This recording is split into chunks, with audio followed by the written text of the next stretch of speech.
Ini tolong garis bawahi betul ya. Ini cara berdoa yang cepat dikabulkan oleh Allah. Ya, perhatikan caranya. Dan semua nabi menempuh cara ini. Anda tahu apa yang terjadi?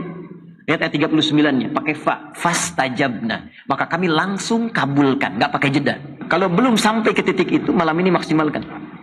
Dan besok. Cuma 2 kesempatan. Malam dengan besok. Mintakan. Yang serius demi Allah saya katakan. Karena ini taruhannya besar sekali. Khususnya di penghujung Ramadan, para sahabat itu memadati tempat-tempat strategis untuk berdoa. Tempat-tempat strategis itu ada beberapa macam. Pertama, yang khusus di rumah Allah. Rumah Allah itu spesifik ya. Kalau kita sekarang masjid, berada di masjid, itu peluang yang paling tinggi untuk mendekat kepada Allah, bermohon pada Allah Subhanahu wa Ta'ala. Karena itu di penghujung Ramadan, biasanya di sore-sore, ba'da asar menjelang Ramadan, itu ada sebagian waktu yang mereka habiskan untuk bermunajat kepada Allah Subhanahu wa Ta'ala. Biasanya yang diminta 3. Yang pertama adalah penerimaan dari amal yang telah dikerjakan selama Ramadan. Karena kita tidak tahu dari sekian amal yang kita kerjakan berapa yang diterima oleh Allah Subhanahu wa Ta'ala. Beruntung dan bersyukurnya kita, Allah punya sifat asy-syakur. Asy-syakur itu yang maha menerima walaupun sedikit. Jadi walaupun tadi kita sholat itu, taruhlah 2 rakaat gitu. Belum tentu 100% khusyuk kan. Tapi dari 100% itu walaupun cuma 5-10% itu masih diterima oleh Allah Subhanahu wa Ta'ala. Karena itulah kita berbahagia Allah menampilkan sikap dan sifat asy-syakur. Sifatnya asy-syakur, sikapnya menerima dengan sifat itu segala hal yang terbaik dari hamba sekalipun hanya sedikit. Dan berkenan menyempurnakannya. Dan berkenan dengan menyempurnakannya. Jadi kita bermohon. Salah satu cara menyempurnakan itu dengan berdoa. Ya, karena itu ada doa yang sampai kepada kita, wa tammim taqsirana ya Allah ya rabbal alamin. Taqabbal minna salawatina wa qiyamana wa ruku'ana wa sujudana wa takhasyu'ana wa tadarru'ana wa siyamana wa tammim taqsirana ya Allah ya rabbal alamin. Ya Allah, mohon terima selama Ramadan ya Allah puasa kami, salat kami, rukuk kami, sujud kami, kekhusyuan kami, penghambaan kami, semua amal kami, dan kami memahami enggak semuanya mungkin ya Allah kami kerjakan baik dalam pandangan-Mu. Namun mohon Allah, jikapun ada yang Kau nilai kurang, mohon sempurnakan Allah. Kekurangan itu Allah. Sekali lagi dapat gelas. Alhamdulillah. Mohon sempurnakan ya Allah kekurangan itu dengan segala kemuliaan dari sisi-Mu. Itu yang pertama. Yang kedua, memohon khusus ampunan kepada Allah Subhanahu wa Ta'ala. Karena ini spesifik. Hadis-hadisnya jelas dan tegas. Ya, jelas menampilkan tawaran ampunan setiap detik selama 30 hari Ramadan. Kalau kita lalui 30 hari ini. Hadisnya jelas di Al-Bukhari ada, hadis lain penguatnya ada, dan 3 redaksi ya yang disampaikan. Man shama Ramadhana imanan wa ihtisaban ghufira lahu ma taqaddama min dhanbi. 1. Man qama Ramadhana imanan wa ihtisaban ghufira lahu ma taqaddama min dhanbi. 2. Man qama lailatul qadri imanan wa ihtisaban ghufira lahu ma taqaddama min dhanbi. 3. Sehingga saking jelasnya ini Nabi sendiri mempraktekkan. Setiap malam beliau memohon kepada Allah, khususnya di jeda-jeda antara 2 rakaat salat tarawih itu. Allahumma innaka afuwun tuhibbul afwa fa'fu anni. Ya. Siapa yang menunaikan puasa Ramadan, siapa yang menunaikan qiyam malam di malam-malam Ramadan, siapa yang salat bersamaan dengan malam Al-Qadar, dia kerjakan dengan penuh keyakinan iman karena Allah, kemudian berintrospeksi diri. Jadi sholat yang benar itu bukan sekedar kita tunaikan, khususnya di malam-malam Ramadan, di waktu-waktu Ramadan, tapi diisikan dengan perasaan khusyuk kita. Dan hadisnya mengatakan wahtisaban, ikhlas, sekaligus ada unsur muhasabahnya. Diisikan penghambaan pada Allah Subhanahu wa Ta'ala. Ya, di situ kita bermohon kepada Allah, di antaranya ampunan dosa. Karena itu banyak dalam bacaan sholat itu mengandung permohonan ampunan kepada Allah sejak iftitah. Allahumma ba'id baini wa baina khataaya, itu kan minta dihapuskan kesalahan, minta ampun. Ataupun yang menggunakan wajah tu kan di antara kalimat nanti ke ujung setelah wa ana minal muslimin atau wa ana awwalul muslimin, ya, ada kalimatnya Allahumma innaka anta rabbi wa ana 'abduk. Allahumma zalamtu nafsi wa ataraftu bi dhanbi faghfirli fa innahu la yaghfiru dhunuba illa ant. Ya Allah, aku akui aku banyak berbuat salah. Aku hamba-Mu yang zalim ya Allah. Dan aku akui begitu banyak dosaku. Sedangkan Kau menetapkan ya Allah, hanya Engkau yang maha mengampuni segala dosa. Maka dengan sifatmu ya Allah yang maha pengampun, aku mohon segala ampunanmu. Itu baru iftitah. Belum ketika kita dalam rukuk, dalam sujud, duduk di antara dua sujud, itu kalimat ighfirli, minta ampun ada. Subhanakallahumma bihamdika Allahumma ighfirli, Rabbi ighfirli, warhamni, wajburni, dan seterusnya. Minta ampun. Nah, orang kalau minta ampun kan merasa banyak salah kan? Gak mungkin orang minta ampun kalau gak merasa punya dosa. Anda minta maaf pada orang karena merasa ada yang salah. Kita minta ampun kepada Allah karena merasa punya dosa. Jadi kalau cuma di lisan ya Allah ampuni tapi nggak merasakan dosanya apa, itu getarannya kurang ke jiwa. Karena itulah kemudian hal yang paling penting kita pastikan kita mendapat ampunan Allah Subhanahu wa taala. Kalau belum sampai ke titik itu, malam ini maksimalkan. Dan besok cuma 2 kesempatan, malam dengan besok. Mintakan yang serius demi Allah saya katakan, karena ini taruhannya besar sekali. Ya, Nabi katakan ghufira lahu ma taqaddama min dzambi. Berpeluang diampuni semua dosa. Dan ini cuma Ramadan. Taubat, taubat, taubat, taubat, minta ampun sama Allah. Dan doakan orang sekitaran kita. Semua orang tanpa kecuali. Hei, siapa yang menginginkan orang lain larut dalam keburukan? Hah? Hanya orang yang kurang bersih hatinya yang menginginkan orang-orang lain terjebak dalam keburukan, kemungkaran. Betapa sering kita pikirkan karena beda pendapat dengan kita, dia harus celaka. Dia harus buruk, dia harus tertinggal dalam aspek apapun. Sosial, politik, ekonomi, apa, macam-macam. Sepanjang dia beriman, doakan. Yang belum beriman pun kita doakan. Supaya Allah berikan hidayah. Pelaku maksiat kita doakan supaya taubat. Dan diri kita bermohon kepada Allah. Biasanya jadi wasilah. Kalau kita pandai mendoakan orang lain, nanti ditarik kemudian kemuliaan itu untuk menjadikan ampunan turun kepada kita. Minta. Ini kenapa saya penting sampaikan? Karena nanti yang terakhir tegas. Yang tadi jelas, sekarang tegas. Ini karena dibentangkan 30 hari. Setiap detik, selama 30 hari, malaikat Jibril langsung memberikan satu penekanan yang kuat. Ini saya ulang-ulang, saking pentingnya ini saya sampaikan. Nabi pernah naik ke atas mimbarnya untuk memberikan tausiah. Mimbar Nabi itu ada 3 gundukan. Ya, 3 step kayak tangga gitu. 1, 2, 3. Itu begitu naik setiap tangganya, malaikat Jibril memberikan statement. Perhatikan di antara statementnya. Raghima anfu rajulin. Sungguh kotor hidung seseorang itu. Ini bahasa kiasan, ungkapan. Ya, bu'dan maknanya. Bu'dan, sungguh tercela, jauh. Jadi di Arab itu kalau ingin menunjukkan seseorang yang tercela, itu hidungnya itu penuh dengan debu kotor. Ya. Makanya dulu di masa Batavia, JP Kuhn itu ketika memerintah di Jakarta, ya, ada sepupu dia selingkuh, ya, dengan salah seorang prajurit yang jaga. Ketika selingkuh itu dihukum. Dipraktekkan pada masa itu. Yang perempuannya dirajam, yang laki-lakinya dihukum di depan, dirajam juga. Tapi sebelum kemudian dihukum, diberikan tanda ke masyarakat supaya jangan berbuat seperti ini. Dicorenglah kemudian dengan arang hidungnya. Maka dikenalah istilah hidung belang. Itu asal dari situ. Dibaca sejarah, baca sejarah. Ya. Asalnya dari situ dikenal dengan istilah hidung belang. Ya. Maka saya ingin kembali. Itu kata malaikat Jibril kalau kita ingin tafsirkan hidung belang. Ya, dalam konteks ini tercela. Menunjuk perbuatan yang sangat tercela. Sungguh keterlaluan. Di tafsir hadis lain, dan keterlaluan katanya. Liman adraka Ramadhan falam yughfar lahu. Orang yang disampaikan oleh Allah ke bulan Ramadan tapi tak mampu diampuni dosa-dosanya. Ya, orang lain nggak sempat sampai. Kita sampai. Begitu sampai nggak dimanfaatkan. Sekali nggak dikasih, sekali dikasih, Anda nggak manfaatkan, ada kesempatan kedua. Kedua nggak dapat, ada ketiga. Tapi 30 hari diberikan nggak dimanfaatkan. Keterlaluan kata malaikat. Tapi yang paling menarik kata Nabi, amin. Kabulkan ya Allah. Kabulkan. Ini yang paling bahaya. Hati-hati ya. Hati-hati dengan kalimat ini. Nabi katakan amin. Kabulkan ya Allah. Biasanya Nabi yang berdoa, malaikat mengaminkan. Ini kebalik. Malaikat yang berdoa, Nabi yang mengaminkan. Ini ada di Al-Mustadrak. Al-Mustadrak ini termasuk sahih. Karena disusulkan kepada syarat Al-Bukhari dan Muslim. Saya sering sampaikan di ilmu hadis, Imam Al-Bukhari meninggal, nggak semua hadis terkumpulkan. Imam Muslim datang, ya melengkapi sebagiannya. Imam Muslim meninggal, ada banyak hadis yang belum dikumpulkan. Makanya datang kemudian Imam Al-Hakim An-Naisaburi mengeluarkan kemudian beberapa syarat-syarat khusus di Al-Bukhari dan Muslim. Dari syarat ini dikumpulkan lalu dicarilah hadis sesuai dengan kualifikasi tadi, syarat yang tadi. Maka ditemukan hadis-hadis diantaranya hadis tadi. Disusulkanlah kemudian ke dalam Al-Bukhari dan Muslim. Disusulkan dalam bahasa Arab disebut Al-Mustadrak namanya. Maka diberi nama kitabnya Al-Mustadrak kayak karya Al-Hakim An-Naisaburi. Karena itu di penghujung Ramadan, malam-malam ujungnya. Kemudian nanti di penghujung ba'da asar menjelang ke maghribnya banyak yang bersimpuh kepada Allah. Di antara sahabat banyak nangis. Ya, satu, tadi memohon kepada Allah menerima amal ibadah. Kedua, diampuni dosa. Dan yang ketiga, yang paling penting, diberikan kesempatan untuk konsisten mempraktekkan hasil Ramadan di 11 bulan mendatang. Ya, awas hati-hati karena nanti ciri keberhasilannya pasca Ramadan, bukan saat Ramadan.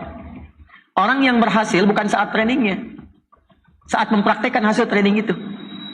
Jadi kalau Anda ikut pelatihan di kepegawaian, di perusahaan, itu akan diduga dinilai berhasil pasca selesai training. Bagus nggak tampilan kerjanya? Kalau nggak bagus nanti nggak masuk kerjanya. Dievaluasi.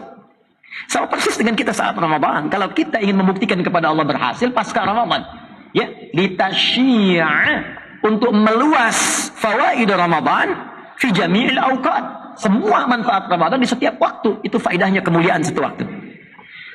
Masjid tempat pertama. Kalau masih ada tempat nanti besok ya, setelah selesai misalnya pagi-pagi zikir pada Allah, siang kalau nanti mau meninggalkan i'tikaf ke tempat masing-masing, boleh ke rumah, mampir dulu misalnya di masjid dekat rumah, boleh asarnya, atau mau selesaikan di sini tidak ada masalah. Atau kalau tidak sempat, kalau di beberapa masjid ada protokolnya, zona merah yang sangat kuat dan kita menghormati itu, maka ambil di rumah dengan spesifik satu tempat. Apa tempatnya? Mihrab namanya. Ya, apa namanya? Mihrab. Nah, saya ingin luruskan persepsinya, mihrab itu bukan hanya tempat untuk imam di sini, bukan. Mihrab asalnya tempat khusus yang kita tujukan hanya untuk kepentingan ibadah saja. Untuk ibadah. Dan mihrab ini punya keistimewaan. Kalau dikhususkan untuk ibadah, maka dia memiliki dua keistimewaan yang sangat dahsyat. Bahkan tiga. Satu, mempercepat terkabulnya doa. Yang kedua, mempercepat datangnya rezeki. Yang ketiga, mempercepat lahirnya ampunan Allah Subhanahu wa ta'ala. Satu, mempercepat terkabulnya doa. Kedua, mempercepat datangnya rezeki. Bahkan dari sisi yang tidak diduga, nanti saya tunjukkan dalilnya. Dan yang ketiga, mempercepat datangnya ampunan Allah Subhanahu wa ta'ala. Makanya kenapa imam posisinya di mihrab? Ya, kenapa? Karena imam menjadi pemimpin kita dalam sholat. Dan imam yang menyampaikan permohonan kepada Allah dalam doa, dalam sholat. Karena itulah ditempatkan di mihrab, diharapkan doanya cepat dijawab oleh Allah. Karena itu disunnahkan sebelum memimpin itu menghadap kepada makmum. Melihat keumuman makmumnya siapa yang sholat. Adakah orang yang dalam perjalanan? Adakah orang yang terlihat dalam kesulitan? Adakah orang-orang anak kecil yang tidak mampu berdiri lama? Dan sebagainya. Lalu meletakkan surat terbaik, mohon kepada Allah termasuk dalam sujudnya. Ya. Nah, mihrab ini itu tidak hanya bisa kita khususkan di masjid, boleh kita tempatkan di rumah. Jadi selain bikin musalla agak besar lagi kalau di rumah misalnya, boleh di antara itu ada mihrab, tidak harus luas, tidak harus ruangan. Ada ruangan, alhamdulillah. Tidak ada ruangan, bentangkan sehamparan sejadah, cuma kita niatkan untuk mihrab. Kalau sudah mihrab tempatnya, ya, jadi mihrab itu yang tersekat namanya. Ya, yang tersekat bisa dengan konteks tekstual disekat ya dengan pintu, dengan ruangan, bisa jadi majas ya. Artinya apa? Kita bentangkan sejadah, cuma sekat dengan area sejadah itu, nggak boleh kita berlaku di situ selain ibadah. Makanya handphone keluarkan. Ya, jangan ngobrol, jangan macam-macam dunia, makan macam-macam, apalagi besok kan masih puasa, handphonenya keluarkan, lu fokuskan ibadah di situ. Kalau bisa kita lakukan, apa yang terjadi? Perhatikan teman-teman sekalian, ini yang dilakukan oleh Imran dengan Hannah. Sampai diabadikan dalam Al-Quran di ayat 37. Saat Imran dengan Hannah itu bukan Nabi, bukan Rasul. Makanya diberi oleh Allah contoh yang bukan Nabi, bukan Rasul, supaya kita tiru. Dan Anda tidak berkata, itu kan Nabi, itu kan Rasul. Sekarang Allah sebelum kita bertanya menjelaskan, ini bukan Nabi, bukan Rasul. Disiapkan Maryam untuk menjadi hamba yang saleh. Ya, salihah, dekat dengan Allah, rajin ibadah. Apa yang terjadi? Diberikan salah satu mihrab. Selain dibimbing oleh orang yang soleh dan pintar. Jadi kalau anak kita mau dekat dengan Allah, carikan orang yang soleh dan pintar. Bukan pintar saja, tapi soleh. Bukan soleh saja, tapi pintar. Saat itu yang paling pintar dan soleh Nabi Zakaria. Sekolahkan di tempat yang mendekatkan kepada Allah. Maaf, lompat sedikit saja. Anda ingin anak Anda dekat dengan Allah, rajin sholat. Tapi Anda sekolahkan di tempat yang tidak mengajarkan sholat. Kan tidak nyambung. Anda ingin anak Anda ahli Quran, tapi disekolahkan di sekolah yang bahkan tidak mengajarkan Quran, dan tidak nyambung. Nah, sekarang kembali, mihrab. Begitu dibuatkan mihrab oleh Imran dan Hannah, apa yang terjadi? Ayat 37 saya bacakan cepat. Fataqabbalaha rabbuha biqabulin hasanin. Maka diterimalah ikhtiar itu oleh Allah. Jadi baru kita bikin dengan niat yang ikhlas. Innamal a'malu binniyat. Kembali ke niat kita. Begitu kita ikhlaskan karena Allah, diterima oleh Allah. Wa ambataha nabatan hasana wa kafalaha Zakaria. Kisah Maryam, Lalu dirawat oleh Nabi Zakaria, diperhatikan tadi yang saya sampaikan. Ya, apa yang terjadi? Diperhatikan oleh Allah. Jadi orang-orang yang spesifik menyiapkan diri untuk mendekat kepada Allah dapat perhatian Allah. Dan tidak mudah mendapatkan perhatian Allah. Anda ingin mendapatkan perhatian pimpinan di kantor, di perusahaan, atau dalam kehidupan sosial, mencari sesuatu kan? Kita sekarang mendapat perhatian Allah itu mahal. Maka ketika perhatian Allah diberikan, apa yang terjadi? Kullama dakhala 'alaiha Zakariyal mihrab wajada 'indaha rizqa. Qala ya Maryam anna laki hadha? Qalat huwa min 'indillah. Innallaha yarzuqu man yasha' bighairi hisab. Setiap kali Nabi Zakaria masuk ke mihrab itu, mendapati semua kebutuhan Maryam, rizki. Tadi yang saya katakan, mihrab mempercepat datangnya rizki. Ditanya oleh Nabi Zakaria, dari mana semua ini? Saya kan baru mengantarkan makanan, ada makanan. Saya mau mengantarkan baju ganti, sudah ada baju ganti. Semua ada. Dia berkata, Maryam berkata, semua dari Allah. Allah akan memberikan rizki tanpa batas pada siapa yang dia kehendaki. Ini saya mau ajarkan fikihnya sedikit, mohon izin ya. Atau menyampaikan, maksud saya menyampaikan apa yang guru kami pernah ajarkan. Ya, mohon maafkan saya, menyampaikan kembali apa yang guru kami pernah ajarkan. Perhatikan baik-baik. Kalau ada kalimat begini di Quran, mayyasha, mayyasha, siapa yang dikehendaki. Maka jangan batasi ayat itu pada keterangan kisahnya. Karena kaidah di ulumul Quran bab asbabun nuzul mengatakan al-ibratu bi'umumil lafzi la bi khususis sababi. Hikmah itu, keutamaan itu, kebaikan itu sepanjang tidak dikhususkan lafadznya pada kejadian tertentu, maka dia berlaku umum walaupun kisahnya dicontohkan pada satu kasus. Jadi cara memahaminya begini, kata Maryam, Allah akan memberikan rizki kepada siapapun yang dia kehendaki. Jangan batasi diri Maryam. Caranya adalah, jadilah orang yang termasuk dikehendaki oleh Allah seperti Maryam. Itu caranya. Nah ini yang dibaca Nabi Zakaria. Saya masuk pada bagian kedua kemuliaan mihrab. Nabi Zakaria baca, oh Maryam dikehendaki oleh Allah. Dapat sesuatu tanpa batasan. Bighairi hisab, tanpa batas. Qadar Allah, Nabi Zakaria pada saat itu punya keterbatasan. Kata medis, secara klinis gak mungkin punya keturunan. Istrinya divonis maaf, menopause dan mandul, beliau sudah sepuh. Rambut memutih, fisiknya sudah letih. Maka apa yang beliau simpulkan? Saya walaupun nabi, ada satu yang saya belum punya, seperti Maryam. Apa itu? Mihrab khusus. Maka sholatlah di situ, minta sama Allah. Ini yang mau saya katakan, mihrab mempercepat terkabulnya doa. Maka ayat 38-nya Nabi Zakaria sholat di situ. Hunalika da'a Zakaria rabbah. Maka Nabi Zakaria sholat di situ bermohon kepada Allah Rabbnya. Qala Rabbi habli min ladunka dzurriyyatan thayyibah. Ini tolong garis bawahi betul ya. Ini cara berdoa yang cepat dikabulkan oleh Allah. Ya, perhatikan caranya. Dan semua nabi menempuh cara ini. Saya keluarkan dari Al-Quran. Ya, saya sedang siapkan satu buku. Ya, doa-doa nanti dalam Al-Quran yang pernah dipraktekkan para nabi dan rasul. Kemudian di ujungnya ditutup statementnya oleh Allah. Bila ada yang mencontoh ini, maka Allah akan mengabulkan dengan pengabulan yang sama seperti yang dikabulkan pada sebelumnya. Nah, qala Rabbi habli. Pertama, ya Allah yang maha pemberi tanpa batas. Ya, nanti kalau besok berdoa atau malam nanti berdoa, maka saya sarankan berdoa ya dimulai dengan al-asmaul husna. Mengamalkan Quran surah ke-17 ayat 110. Qulid'ullaha awid'ur rahman ayyamma tad'u falahul asmaul husna. Kalau punya kebutuhan sebut nama Allah, minta berdoa. Sebut namanya Ar-Rahman, atau kalau Anda tahu, sebut salah satu nama Allah yang terbaik yang Allah berikan kepada kita sesuai kebutuhan kita. Jadi Allah itu membentangkan nama, bukan sekedar nama, yang menjawab semua kebutuhan kita. Jadi kalau Anda butuh rezeki, sebut namanya, ya Allah, ya Razzaq. Kalau butuh pengetahuan, ditambah, ya Allah, ya Alim. Kalau butuh perlindungan, ya Allah, ya Jabbar. Kalau butuh kesabaran, ya Allah, ya Sabr. Ya. Maka Nabi Zakaria kan tadi divonis terbatas, gak mungkin punya keturunan. Maka beliau mesti menyebut nama Allah pemberi tanpa batasan. Nama Allah yang memberi tanpa batas disebut Wahhab namanya. Wahhab. Permintaan dalam bentuk permintaan tolab namanya hab. Untuk sendiri li, untuk banyakkan lana. Rabbana habli, Rabbana hablana min azwajina dan seterusnya. Maka beliau minta habli.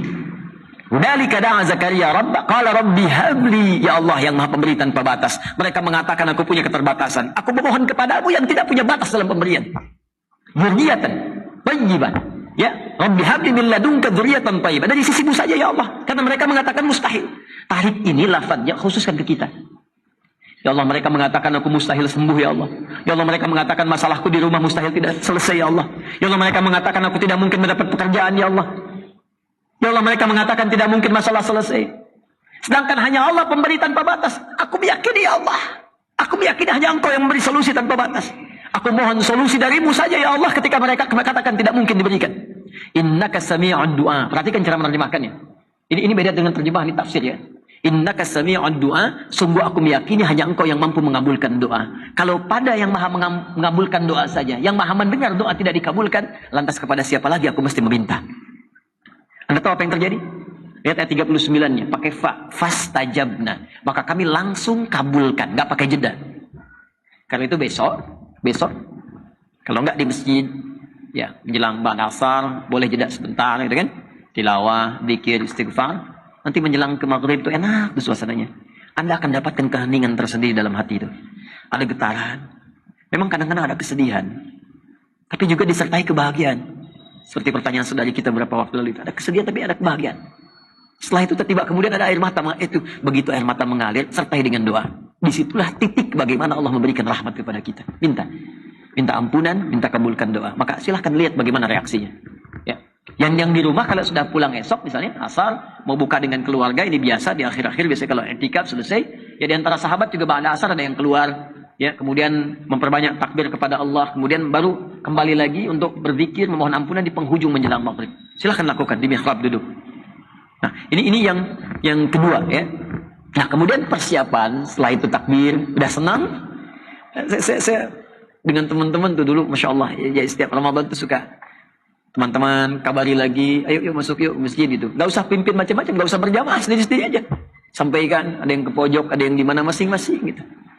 Ada kebahagiaan tersendiri lah, terutama ketika adzan begitu di puncaknya air mata mengalir, Allahu Akbar, Allahu Akbar. Tiba-tiba kemudian kita mengatakan Allahu Akbar. Allahu Akbar. Ramadannya sudah selesai. Tapi ada bahagia gitu. Nah, baru setelah itu sirna, ba'da isya kita bisa bertakbir gitu. Allahu Akbar, Allahu Akbar, Allahu Akbar.